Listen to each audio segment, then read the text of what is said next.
지연은 치악산 등산로를 천천히 올랐어요. 이른 아침 공기가 차가웠지만 그는 이미 땀으로 셔츠가 젖어 있었습니다. 꽃샘 추위가 기승을 부리던 3월, 그는 오늘도 변함없이 산을 오르고 있었어요. 휴. 깊은 한숨이 입에서 새어 나왔습니다. 이른의 나이가 무색하게 그의 걸음은 꾸준했어요. 그는 잠시 걸음을 멈추고 뒤돌아보았습니다. 아래로 내려다 보이는 도시의 풍경이 안개에 쌓여 흐릿했어요. 마치 그의 인생처럼. 지연은 40년 넘게 그 도시에서 약국을 운영했었죠. 박약국이란 간판은 동네 사람들에게 믿음의 상징이었습니다. 하지만 2년 전 모든 것이 변했어요. 미란아, 내가 떠난 지도 벌써. 목소리가 떨렸습니다. 아내 미란이 갑작스러운 심장마비로 세상을 떠난 그날 이후 지연의 삶은 무너져 내렸어요. 처음엔 슬픔, 그 다음엔 분노, 마지막엔 무관심. 그의 마음은 점점 약국 일에서 멀어졌습니다. 결정적인 사건은 6개월 후에 일어났어요. 심각한 약화 사고. 환자는 다행히 목숨을 건졌지만 지연의 경력은 그렇지 못했습니다. 면허 정지 처분과 함께 40년 약사 인생이 끝났어요. 약사도 남편도 모두 실패했군. 쓰디쓴 웃음이 그의 입가를 스쳤습니다. 이제 지연에게 남은 것은 오직 이산과 약초뿐이었어요. 약사 자격은 잃었지만 약에 대한 그의 열정은 여전했습니다. 그는 매일 치악산을 오르며 약초를 연구했어요. 자신의 실수를 만회하기 위해, 어쩌면 잃어버린 자존감을 되찾기 위해. 산중턱에 이르자 평소와 다른 풍경이 눈에 들어왔습니다. 작은 테이블과 의자들이 놓여 있었고 여러 명의 여성들이 차를 팔고 있었어요. 지연은 호기심에 발걸음을 멈췄습니다. 할아버지, 차 한 잔 어떠세요? 1,000원이면 됩니다. 밝은 목소리의 지연은 고개를 들었어요. 화려한 화장과 옷차림의 여성이 그를 향해 웃고 있었습니다. 지연은 가벼운 미소로 답했어요. 그럼 한 잔 주세요. 차를 받아든 그는 자리에 앉았습니다. 따뜻한 차가 온몸을 녹였어요. 그때 그의 시선이 한 여성에게 멈췄습니다. 다른 이들과는 달리 화장기 없는 얼굴에 단정한 차림의 여성. 그녀를 보는 순간 가슴이 철렁했어요. 마치 오래전 알던 사람을 만난 듯한 느낌이었습니다. 그녀는 조용히 차를 준비하고 있었어요. 60 중반쯤 되어 보이는 그녀의 모습에서 품위가 느껴졌습니다. 지연은 자신도 모르게 그녀를 계속 바라보고 있었어요. 무슨 일 있으세요? 그녀가 갑자기 물었습니다. 목소리는 부드럽지만 단호했어요. 지연은 당황해 시선을 돌렸습니다. 아닙니다. 그냥 말끝을 흐렸어요. 뭐라고 설명해야 할지 몰랐습니다. 지연은 머뭇거리다 산을 내려갔어요. 가슴이 이상하게 두근거렸습니다. 아내가 떠난 후 처음 느껴보는 감정이었어요. 저녁 지연은 근처 식당에서 오랜 친구 도석을 만났습니다. 도석은 과거 옆 동네에서 약국을 운영하던 경쟁자였어요. 지역의약품 공급 계약을 두고 경쟁했던 그는 결국 사업에서 실패하고 지연에게 앙심을 품게 되었습니다. 야, 듣자 하니 요즘 치악산 중턱에 여자들이 차를 판다며. 도석의 말에 지연은 귀가 솔깃해졌어요. 그의 눈이 반짝였습니다. 응, 오늘 봤어. 살짝 떨리는 목소리로 대답했어요. 도석은 술잔을 비우고 낮은 목소리로 말을 이었습니다. 3만 원이면 될 것도 해준다더라. 특히 거기 단정하게 생긴 여자, 보통이 아니라더라. 지연의 손이 덜컥 떨렸어요. 아침에 본 그 품이 있는 여성이 떠올랐습니다. 설마, 무슨 소리야? 그냥 차 파는 사람들인 것 같던데. 목소리에 힘을 주려 했지만 불안함이 묻어났어요. 도석은 비웃었습니다. 그의 입꼬리가 비틀어졌어요. 아이고, 이 순진한 양반아. 거긴 경찰도 안 오는 산중이야. 그런 여자들이 왜 거기서 차를 팔겠어. 세상 물정 좀 알아야지. 지연은 도석의 말을 더 듣고 싶지 않았어요. 마음이 불편했습니다. 하지만 그 여성의 얼굴이 자꾸 떠올랐어요. 분명 어디선가 본 적이 있는 얼굴이었습니다. 그날 밤 지연은 잠을 이루지 못했어요. 침대에 누워 천장만 바라보았습니다. 그 여성의 얼굴이 계속 머릿속을 맴돌았어요. 그리고 도석의 말도. 진실을 알아야 했습니다. 내일 다시 산에 오르기로 결심했어요. 김혜숙. 그녀가 정말 김혜숙일까? 작은 목소리로 중얼거렸습니다. 거울 속 자신의 늙은 얼굴을 바라보며 지연은 씁쓸하게 웃었어요. 깊은 주름, 하얀 머리카락, 피곤에 젖은 눈. 이른의 나이에 이런 감정이 다시 살아난다는 게 우스웠습니다. 하지만 가슴은 여전히 뛰고 있었어요. 침대에 누워 지연은 48년 전을 떠올렸습니다. 약대 선배로 그녀를 처음 만났던 날, 도서관에서 그녀에게 양계학을 가르쳐 주던 날들, 그리고 도석의 거짓말을 믿고 그녀를 오해했던 그 비극적인 날까지. 내가 정말 바보였지. 눈을 감았지만 눈물이 흘러내렸어요. 48년의 세월이 한순간에 무너지는 것 같았습니다. 그때 그녀를 믿었더라면, 그때 도석의 말을 의심했더라면, 지금 자신의 인생은 어땠을까요? 다음 날 아침, 지연은 평소보다 일찍 일어났어요. 거울 앞에서 면도를 꼼꼼히 했습니다. 오랜만에 정장 셔츠를 꺼내 입었어요. 주름이 졌지만 그래도 깔끔했습니다. 서랍을 열고 한참을 망설이다 봉투를 꺼냈어요. 어제 은행에서 찾은 3만 원이었습니다. 그 돈을 주머니에 넣으며 지연은 죄책감을 느꼈어요. 과연 이런 방법으로 진실을 확인하는 게 맞을까? 하지만 도석의 말이 계속 머릿속을 맴돌았습니다. 내일 확인해 봐야겠어. 지연은 천천히 눈을 감았어요. 오랜만에 가슴 뛰는 설렘을 안고.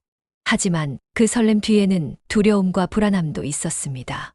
만약 그녀가 정말 김혜숙이라면, 만약 도석의 말이 사실이라면, 어떻게 해야 할까요? 아침 해가 떠오르며 지연의 방에 빛이 들어왔어요. 새로운 하루가 시작되었습니다.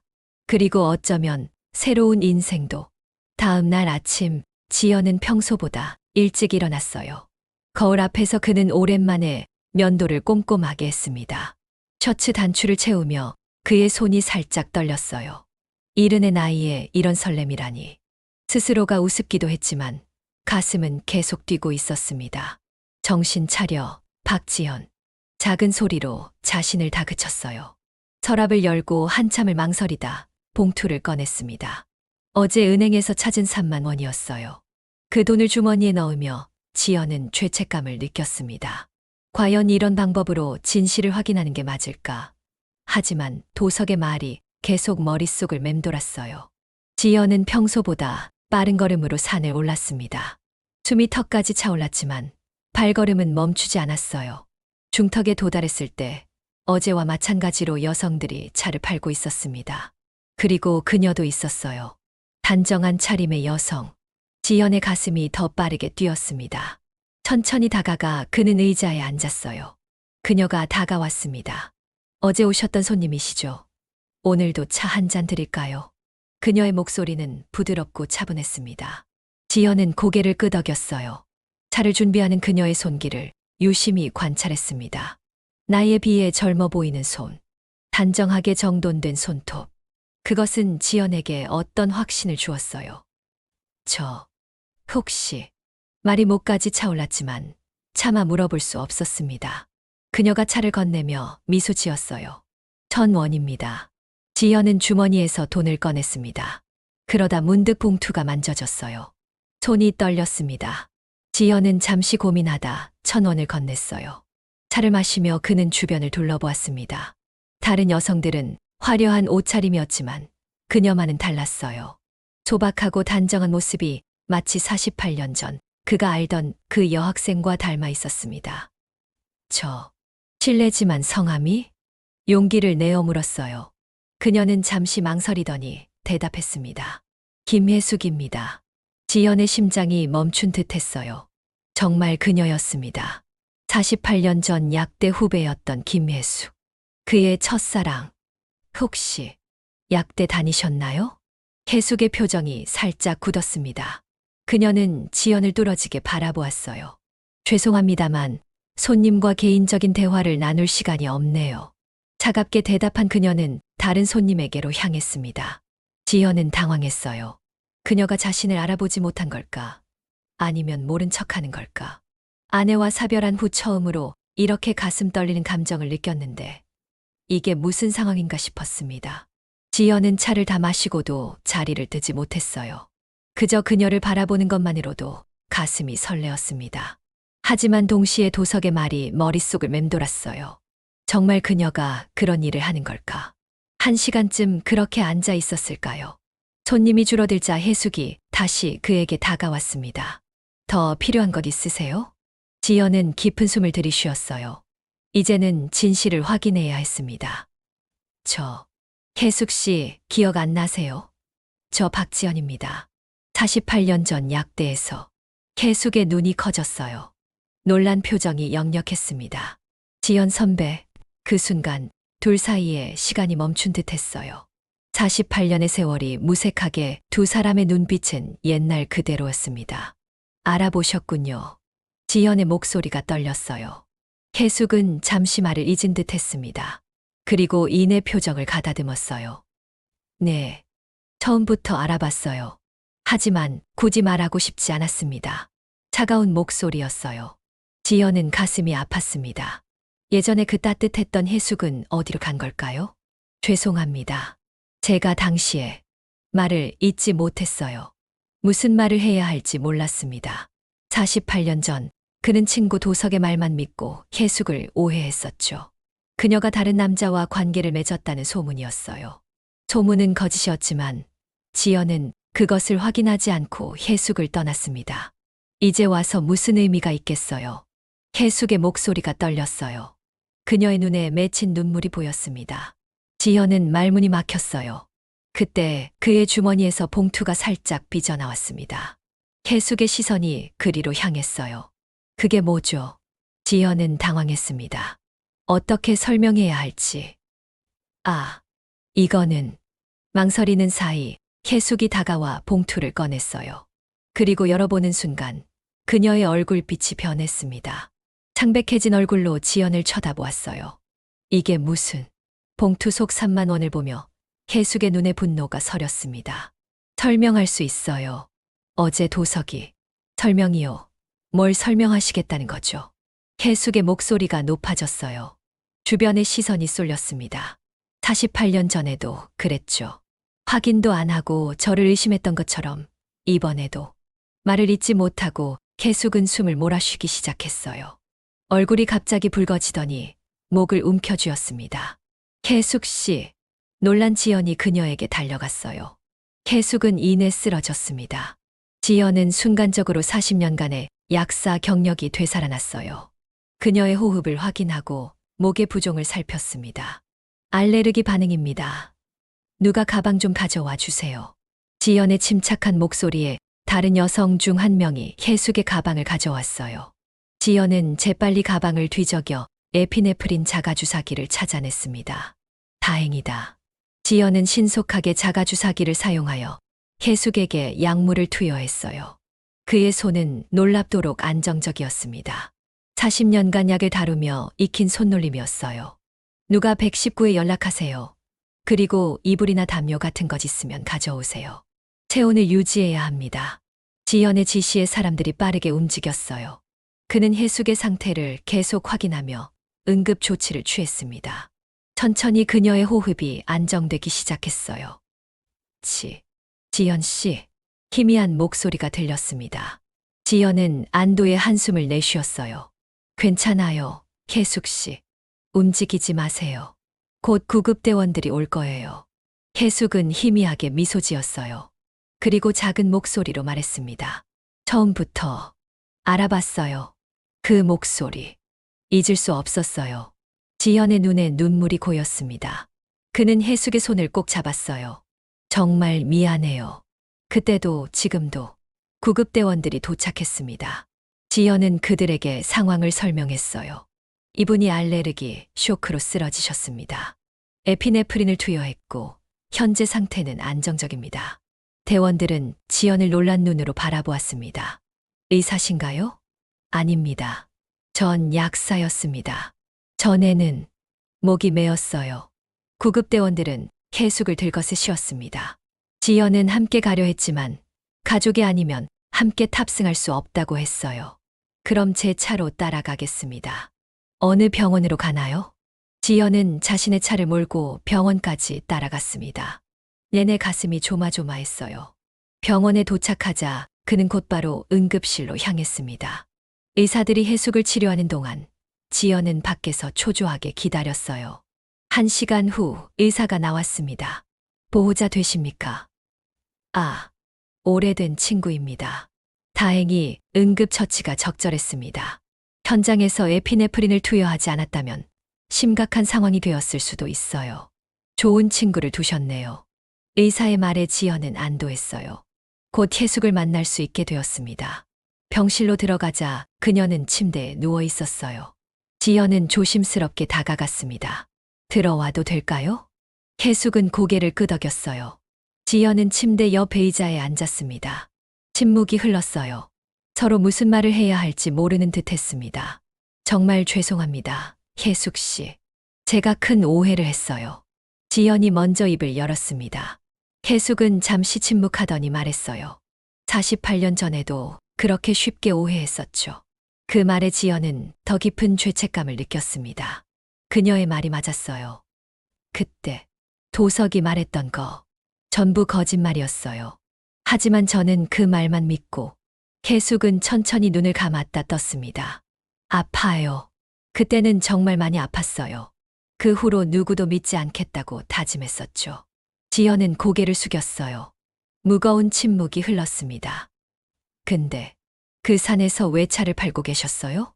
조심스럽게 물었습니다. 해숙은 쓴웃음을 지었어요. 그건 우리 노인정 자선 활동이에요.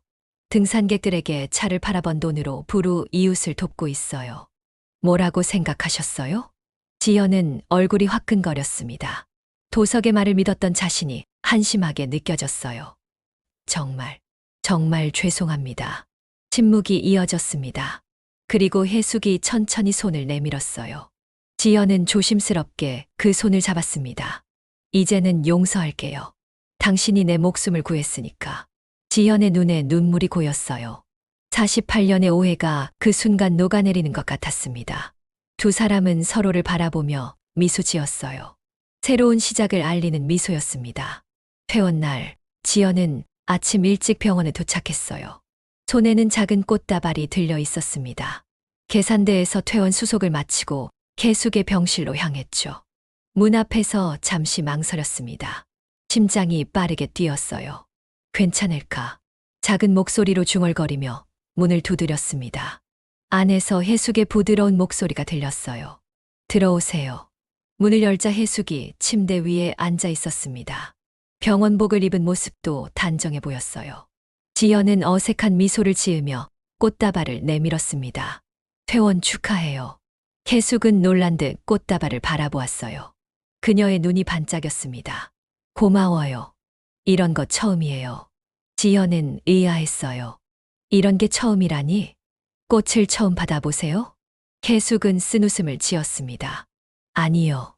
이렇게 아픈 적이 처음이에요. 평생 건강했거든요. 지연은 작게 웃었어요. 그녀의 담백한 말투가 좋았습니다. 그래서 어떻게 지내셨어요? 48년이란 세월 동안. 조심스럽게 물었죠. 해숙은 창밖을 바라보며 천천히 말했어요. 대학 졸업 후 중학교 교사로 일했어요. 35년 동안 아이들을 가르쳤죠. 3년 전에 은퇴했습니다. 지연은 고개를 끄덕였어요. 과학 교사였겠군요. 약대를 나왔으니까 결혼은 안 하셨어요? 질문하자마자 후회했습니다.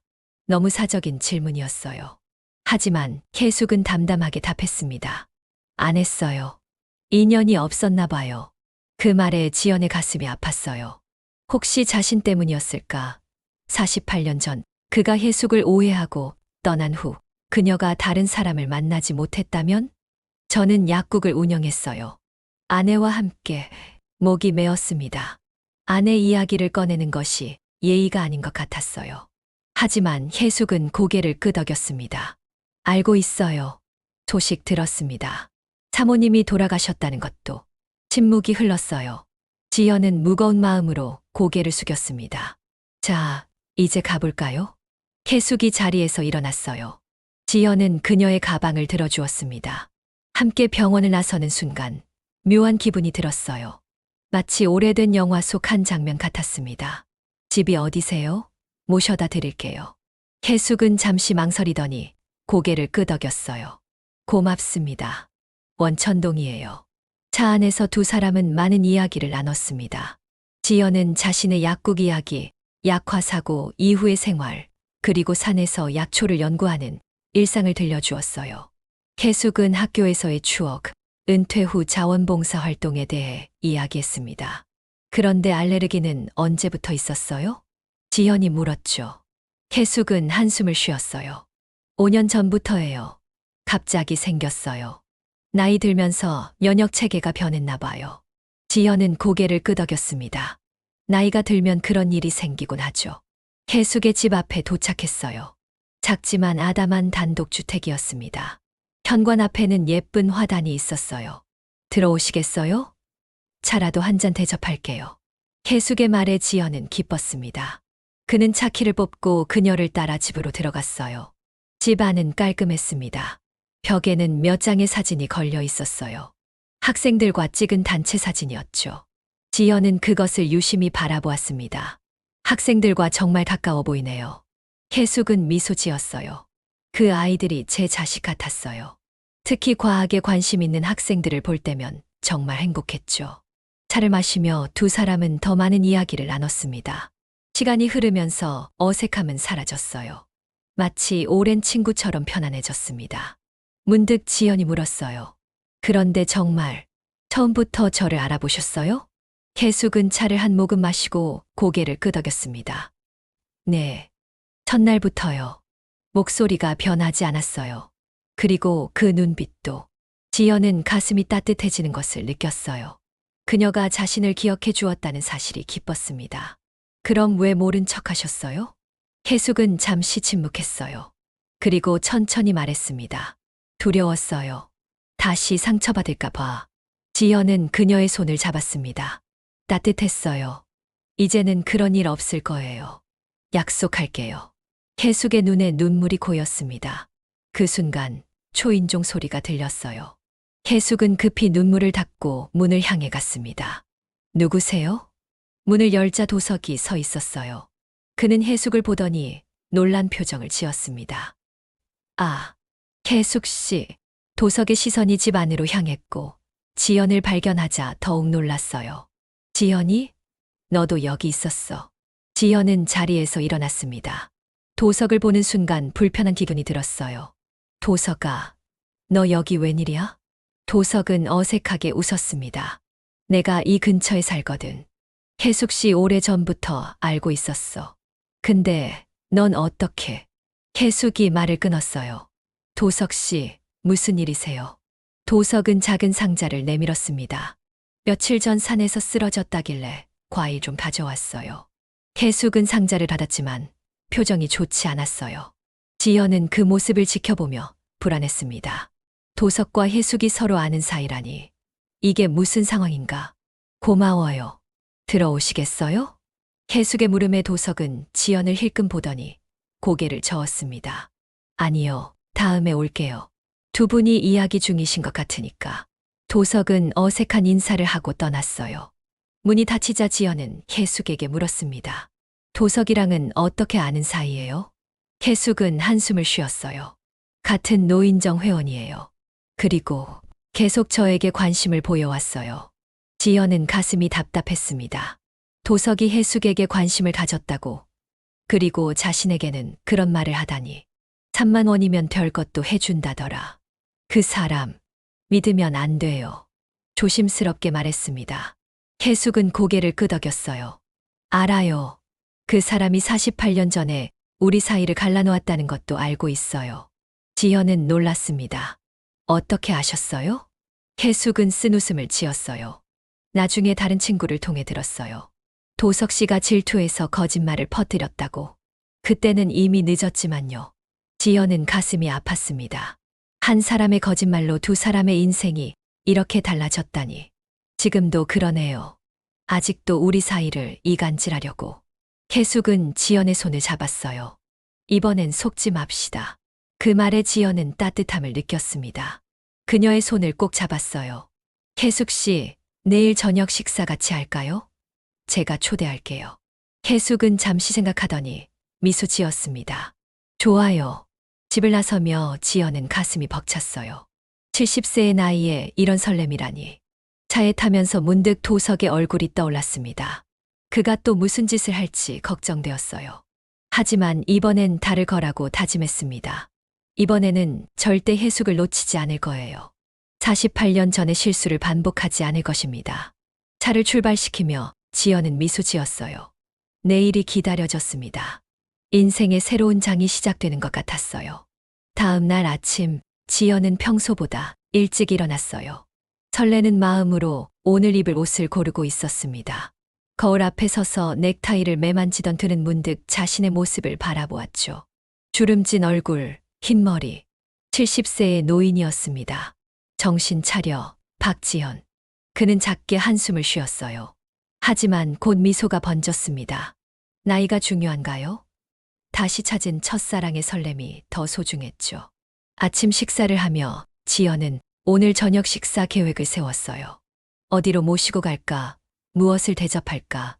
생각만으로도 가슴이 두근거렸습니다. 전화기가 울렸어요. 발신자를 확인하자 도석이었습니다. 지연은 잠시 망설이다 전화를 받았어요. 여보세요. 지연아, 잘 지내냐? 어제 해숙이 집에서 봤는데.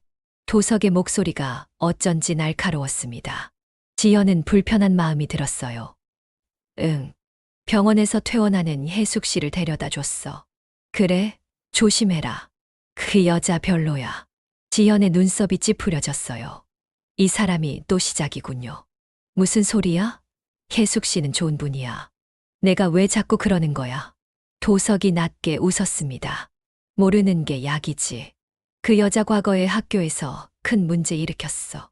학생들 돈을 빼돌려서 쫓겨났다더라. 지연은 화가 났어요. 또 거짓말이겠죠. 48년 전처럼. 도석아, 이제 그만해. 더 이상 내 말 안 믿어. 전화를 끊었습니다. 화가 나서 손이 떨렸어요. 도석이 왜 그러는 걸까요? 아직도 해숙을 차지하고 싶은 걸까? 아니면 그저 자신과 해숙이 행복해지는 걸 막고 싶은 걸까요? 오전 내내 지연은 약초 연구 노트를 정리했어요.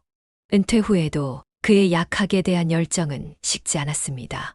특히 알레르기 치료에 효과적인 천연 성분을 찾고 있었어요. 해숙의 알레르기를 생각하면 더욱 열심히 연구하게 되었습니다. 점심 무렵 지연은 치악산으로 향했어요. 해숙을 만나기 전 산에서 특별한 약초를 채취하고 싶었습니다. 그녀를 위한 선물이었죠. 중턱에 도달하자 여성들이 차를 파는 자리가 보였어요. 하지만 해숙은 보이지 않았습니다. 당연하죠. 아직 회복 중이니까요. 다른 여성에게 다가가 물었어요. 해숙 씨는 오늘 안 오셨나요? 그 여성은 지연을 유심히 바라보았습니다. 아, 해숙 선생님 친구분이시죠? 네, 오늘은 쉬고 계세요. 아직 몸이 안 좋으시대요. 지연은 고개를 끄덕였어요. 그리고 산을 더 올라갔습니다. 특별한 약초가 자라는 곳을 알고 있었죠. 1시간쯤 산을 오르다 보니 작은 샘터 근처에 도착했어요. 그곳에는 지연이 찾던 약초가 자라고 있었습니다. 조심스럽게 몇 개를 채취했어요. 민들레와 비슷하게 생겼지만 그보다 더 효능이 좋은 산약초였습니다. 채취한 약초를 가방에 넣고 산을 내려오는데 갑자기 누군가 부르는 소리가 들렸어요. 지연 씨. 뒤돌아보니 해숙이 천천히 산을 오르고 있었습니다. 지연은 놀라서 그녀에게 달려갔어요. 해숙 씨, 왜 여기 계세요? 아직 몸이 안 좋다면서요. 해숙은 미소 지었습니다. 집에만 있기 답답해서요. 가벼운 산책 정도는 괜찮아요. 지연은 걱정스러운 표정으로 그녀를 바라보았어요. 그래도 조심하셔야죠. 여기서 쉬다 가요. 두 사람은 나무 그늘 아래 앉았습니다. 지연은 가방에서 물병을 꺼내 해숙에게 건넸어요. 무슨 일로 산에 오셨어요? 해숙이 물었습니다. 지연은 잠시 고민하다 솔직하게 말했어요. 약초를 좀 채취하러 왔어요. 알레르기에 좋은. 말을 끝내지 못하고 멈췄습니다. 너무 솔직하게 말한 것 같아 부끄러웠어요. 해숙은 지연의 마음을 눈치챈 듯 미소 지었습니다. 저를 위해서인가요? 지연은 고개를 끄덕였어요. 얼굴이 붉어졌습니다. 감사해요. 정말 따뜻한 분이시네요. 해숙의 말에 지연은 가슴이 따뜻해졌어요. 그녀의 진심, 어린 목소리가 좋았습니다. 아, 그런데 오늘 저녁 식사. 혹시 취소해야 할까요? 몸이 안 좋으신데. 지연이 조심스럽게 물었어요. 계숙은 고개를 저었습니다. 아니요, 괜찮아요. 약속은 지킬게요. 그냥 조금 피곤해서 산에 나온 거예요. 신선한 공기를 마시면 기분이 좋아지거든요. 지연은 안도했어요. 하지만 여전히 걱정이 되었습니다. 그럼 제가 모시러 갈게요. 7시쯤 괜찮으세요? 계숙은 고개를 끄덕였어요. 두 사람은 천천히 산을 내려왔습니다. 걸으면서 이야기를 나누었어요. 학창 시절 추억, 약대 생활, 그리고 그 시절의 꿈들. 산 아래에 도착하자 두 사람은 잠시 망설였습니다. 이제 헤어질 시간이었어요. 그럼 저녁에 봐요. 계숙이 작게 인사했습니다. 지연은 고개를 끄덕였어요. 네, 저녁에 뵙겠습니다. 지연은 집으로 돌아와 바로 약초를 처리했어요. 말린 후 분말로 만들어 차로 우려내면 알레르기 증상을 완화하는데 도움이 될 거라고 생각했습니다. 약사로서의 지식을 살려 정성껏 준비했어요. 오후 내내 지연은 저녁 식사 준비를 했습니다. 예약할 레스토랑을 고르고 입을 옷을 다리고 머리도 단정히 손질했어요. 마치 처음 데이트하는 청년처럼 설레었습니다. 6시 반, 지연은 차를 몰고 계숙의 집으로 향했어요. 조수석에는 작은 선물 상자가 놓여 있었습니다.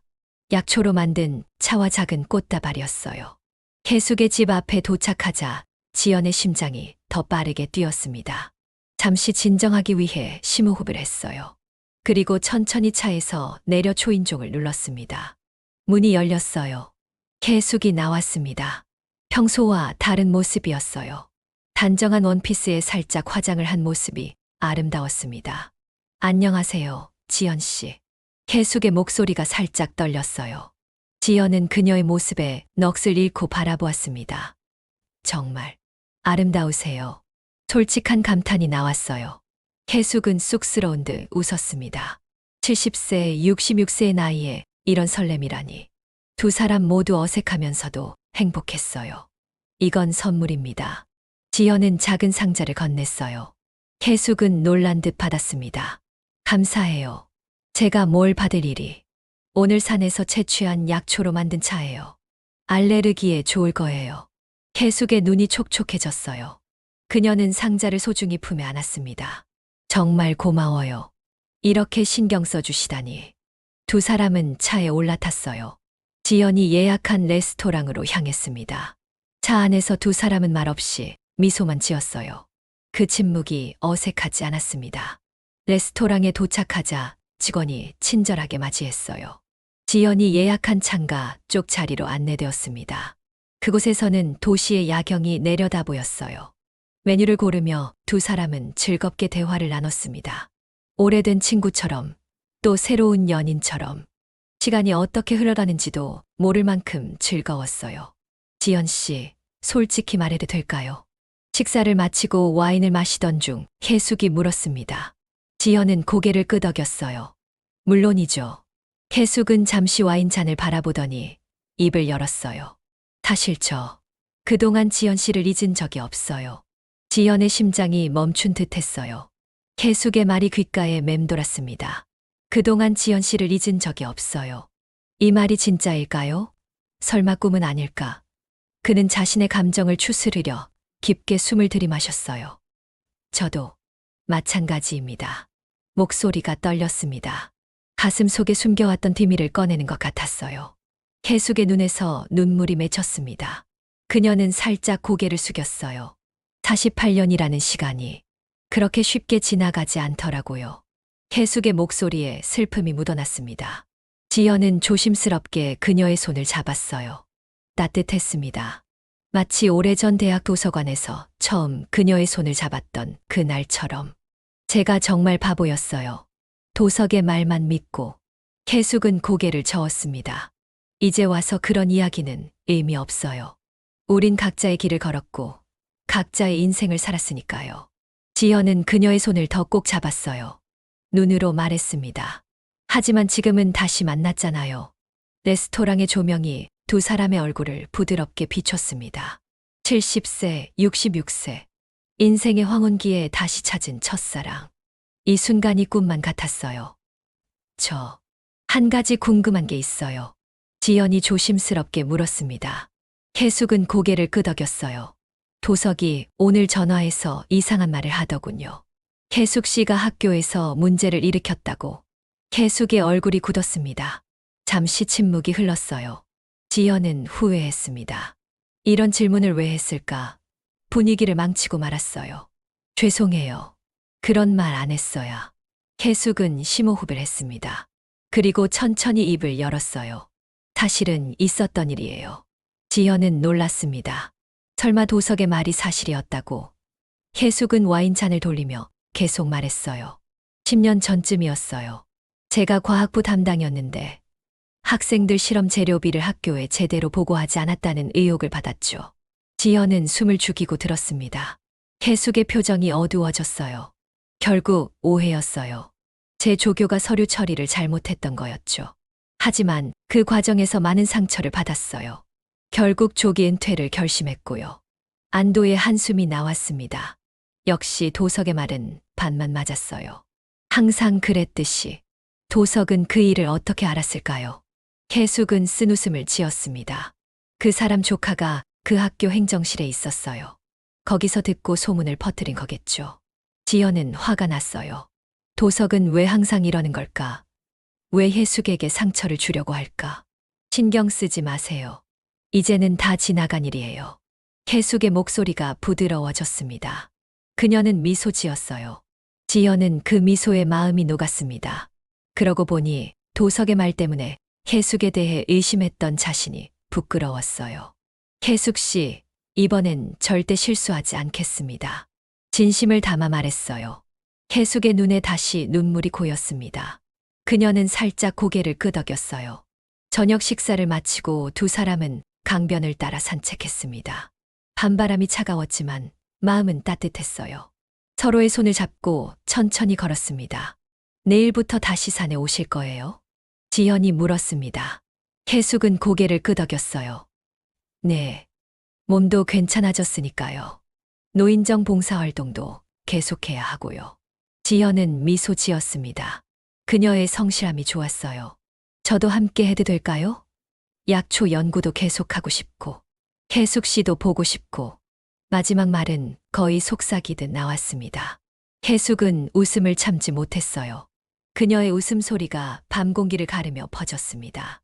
지연은 그 소리가 참 좋았어요. 물론이죠. 환영합니다. 집으로 돌아가는 차 안, 두 사람은 편안한 침묵 속에 잠겼습니다. 라디오에서는 옛 가요가 흘러나왔어요. 지연은 그 노래를 작게 흥얼거렸습니다. 혜숙도 함께 따라 불렀어요. 두 사람의 목소리가 어우러져 차 안을 가득 채웠습니다. 혜숙의 집 앞에 도착했어요. 지연은 차에서 내려 그녀의 문을 열어주었습니다. 신사다운 모습이었죠. 오늘 정말 즐거웠어요. 고마워요. 혜숙이 말했습니다. 지연은 미소 지었어요. 저도요. 정말 행복했습니다. 잠시 어색한 침묵이 흘렀어요. 헤어져야 할 시간인데 두 사람 모두 발걸음이 떨어지지 않았습니다. 내일 아침에 뵐게요. 산에서요. 지연이 먼저 말했습니다. 혜숙은 고개를 끄덕였어요. 네. 내일 뵐게요. 혜숙이 현관문 앞에 섰을 때 지연은 용기를 내어 한 걸음 다가섰습니다. 그리고 조심스럽게 그녀의 뺨에 입을 맞췄어요. 순간적인 행동이었습니다. 혜숙은 놀란 듯 눈을 크게 떴지만 곧 부드러운 미소를 지었어요. 잘 자요, 혜숙 씨. 잘 가요, 지연 씨. 집으로 돌아오는 길, 지연의 마음은 하늘을 날 것 같았습니다.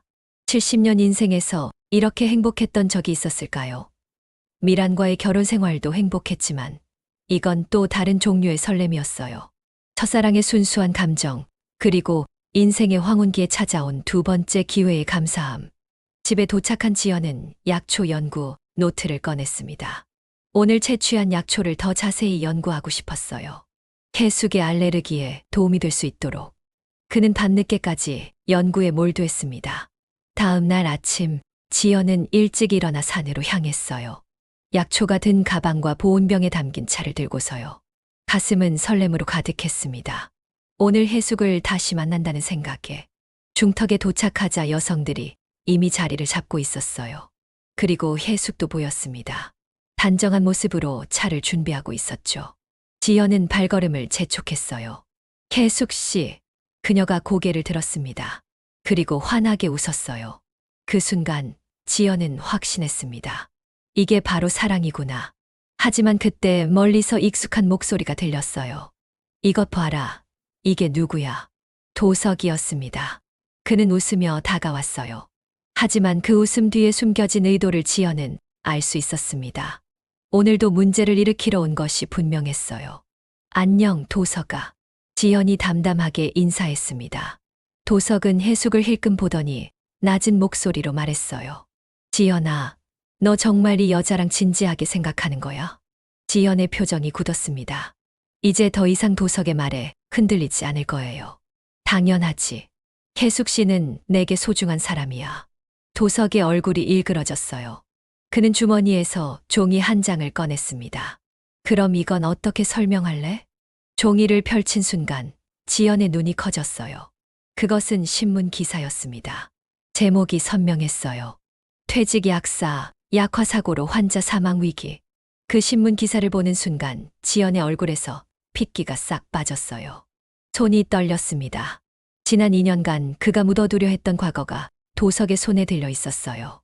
해숙은 놀란 눈으로 지연을 바라보았습니다. 지연 씨, 이게 무슨... 도석은 승리자의 미소를 지으며 말했어요. 해숙 씨, 이 사람 몰랐죠? 환자를 거의 죽일 뻔한 약사예요. 약국 문 닫은 것도 그냥 은퇴한 게 아니라 연어 정지당한 거고요. 지연은 망연자실한 표정으로 서 있었습니다. 입이 떨렸지만 말이 나오지 않았어요. 해숙의 시선이 신문에서 지연에게로 향했습니다. 사실인가요? 그녀의 목소리는 조용했어요. 지연은 천천히 고개를 끄덕였습니다. 더 이상 숨길 수 없었어요. 네. 아내가 돌아가신 후 정신이 혼미해서 약을 잘못... 목소리가 떨렸습니다. 말을 이을 수 없었어요. 도석은 웃음을 참지 못하며 말했습니다. 이런 사람과 어울리면 위험해요. 해숙 씨. 당신도 약 잘못 먹이면 어떡해요? 도석의 말에 지연의 어깨가 떨렸어요. 수치심과 분노가 뒤섞였습니다. 하지만 그보다 더한 것은 두려움이었어요. 해숙이 자신을 떠날까봐. 그런데 예상치 못한 일이 일어났습니다. 해숙이 천천히 다가와 지연의 손을 잡았어요. 지연 씨, 괜찮아요. 누구나 실수는 할 수 있어요. 지연은 놀란 눈으로 그녀를 바라보았습니다. 그녀의 눈에는 비난이 아닌 이해와 따뜻함이 담겨 있었어요. 하지만 제가 환자를... 해숙은 고개를 저었습니다. 저도 비슷한 경험이 있어요. 학교에서 학생 시험 중 사고가 났을 때 그 학생이 크게 다쳤어요. 제 감독 소홀이었죠. 지연은 놀랐어요. 그녀도 비슷한 아픔을 가지고 있었군요. 해숙이 도석을 향해 돌아섰습니다. 그녀의 눈빛이 달라졌어요. 부드러움 속에 강인함이 깃들어 있었습니다. 도석 씨, 그만하세요. 48년 전부터 지금까지 이간질하는 거. 이제 지쳤어요. 도석의 얼굴이 붉어졌습니다. 그는 말을 더듬었어요.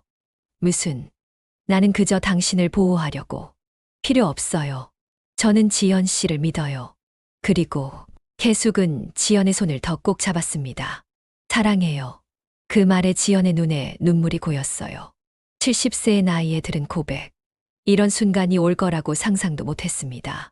도석은 불편한 표정으로 두 사람을 바라보았어요. 그리고 신문을 구겨 주머니에 넣었습니다. 후회하지 마세요. 난 그냥 도와주려고 한 것뿐인데. 도석은 더 말을 이어가지 못하고 돌아섰어요. 그의 뒷모습이 산길을 따라 멀어져 갔습니다. 지연과 해숙은 그를 바라보며 서 있었어요. 48년 만에 끝난 삼각관계의 마지막 장면이었습니다. 정말 괜찮으세요? 지연이 조심스럽게 물었어요. 해숙은 미소 지었습니다. 네. 누구나 실수는 해요. 중요한 건 그 후에 어떻게 하느냐죠. 지연은 눈물을 참지 못했어요. 그녀의 이해심이 그를 감동시켰습니다. 해숙 씨, 정말 고마워요. 그리고 나도 당신을 사랑해요. 두 사람은 서로를 바라보며 미소 지었습니다. 그 순간 산에서 바람이 불어왔어요. 마치 축복하는 듯한 바람이었습니다. 한 달 후 지연의 집 마당에는 작은 텃밭이 생겼어요. 개숙과 함께 약초를 가꾸기 시작했습니다. 그녀는 지연의 제안을 받아들여 함께 살기로 했어요. 처음에는 각자 다른 방을 쓰며 조심스럽게 지냈지만 점차 서로의 존재에 익숙해졌습니다. 지연은 자신의 약학 지식을 살려 개숙의 알레르기 관리를 도왔어요. 천연 약재를 활용한 건강 차를 개발하기 시작했습니다. 개숙은 그의 일을 돕기 시작했고 둘은 함께 작은 허브차 사업을 시작했어요. 우리 차 이름을 뭐라고 지을까요? 개숙이 어느 날 물었습니다. 지연은 잠시 생각하더니 미소 지었어요. 두 번째 봄은 어떨까요? 개숙의 눈이 반짝였습니다. 그녀는 고개를 끄덕였어요. 완벽해요. 우리처럼요. 두 사람의 허브차 사업은 작게 시작했지만 점차 입소문이 났어요. 특히 알레르기 환자들에게 효과가 좋다는 평가를 받았습니다. 지연은 자신의 실수로 인한 약화사고의 아픔을 치유하며 다시 사람들에게 도움을 줄 수 있게 되었어요. 어느 날 아침 지연은 혜숙에게 특별한 제안을 했습니다. 혜숙 씨, 오늘 치악산 정상에 같이 올라가 볼까요? 혜숙은 의아했지만 고개를 끄덕였어요. 두 사람은 함께 산을 올랐습니다. 이제는 예전처럼 빠르게 오를 수 없었지만 서로 의지하며 천천히 오르는 그 시간이 소중했어요. 정상에 도착했을 때 지연은 주머니에서 작은 상자를 꺼냈습니다. 그 안에는 소박한 나무 반지가 들어 있었어요. 제가 직접 만들었어요. 치악산 나무로요. 혜숙은 놀란 눈으로 반지를 바라보았습니다. 그녀의 눈에 눈물이 고였어요. 48년 전에 놓친 기회, 이제는 붙잡고 싶어요. 마음으로 제 아내가 되어주세요. 혜숙은 눈물을 흘리며 고개를 끄덕였습니다. 지연은 조심스럽게 나무 반지를 그녀의 손가락에 끼워 주었어요. 완벽하게 맞았습니다. 늦게 찾은 사랑이지만 남은 시간 함께 걸어가요. 지연이 말했습니다. 혜숙은 그의 손을 꼭 잡았어요. 늦은 게 아니에요. 우리에겐 이제 시작인걸요. 두 사람은 치악산 정상에서 서로를 바라보며 약속했습니다. 인생의 황혼기에 찾아온 이 사랑을 소중히 지켜나가기로요. 그 후 지연과 혜숙은 작은 결혼식을 올렸어요. 많은 사람을 초대하지 않았지만 의미 있는 자리였습니다. 혜숙의 옛 제자들과 지연의 약국 단골 손님들이 축하해 주었어요. 도석도 마지막에 나타나 진심으로 축하를 건넸습니다. 그는 더 이상 질투하지 않았어요. 시간이 모든 것을 치유한 듯 했습니다. 결혼 후 두 사람은 동해안으로 여행을 떠났어요. 일출을 보며 새로운 시작을 약속했습니다. 그리고 지연은 혜숙에게 마지막 선물을 건넸어요. 그가 면허 정지 처분을 받은 후에도 꾸준히 연구해 개발한 알레르기 특효 약초차였습니다. 이제 당신은 알레르기 걱정 없이 산에 오를 수 있을 거예요. 혜숙은 감동의 눈물을 흘렸습니다. 그녀는 지연의 손을 꼭 잡았어요. 고마워요. 당신은 약사 면허가 없어도 여전히 최고의 약사예요. 지연의 가슴이 따뜻해졌습니다. 이제 그는 더 이상 과거의 실수에 얽매이지 않아도 된다는 걸 알았어요. 혜숙과 함께라면 새로운 시작이 가능했습니다. 노년의 사랑은 조용하지만 깊었어요. 인생의 황혼기에 찾아온 사랑은 젊은 시절의 그것과는 달랐습니다. 삶의 상처와 경험을 이해하고 서로의 약점을 받아들이며 남은 시간의 소중함을 깨닫는 성숙한 사랑이었어요.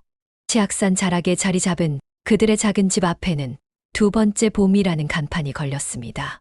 사람들은 그곳에서 따뜻한 차와 함께 두 노인의 아름다운 사랑 이야기도 함께 마셔갔어요. 그들의 이야기는 인생은 언제라도 새롭게 시작할 수 있으며 사랑은 나이를 초월한다는 것을 보여주었습니다. 지연과 혜숙은 손을 잡고 새로운 인생을 시작했어요. 그들의 사랑은 치악산처럼 굳건했고 그곳에서 자라는 약초처럼 생명력이 넘쳤습니다. 두 번째 봄이 찾아온 그들의 인생에는 이제 더 이상 겨울이 없었어요.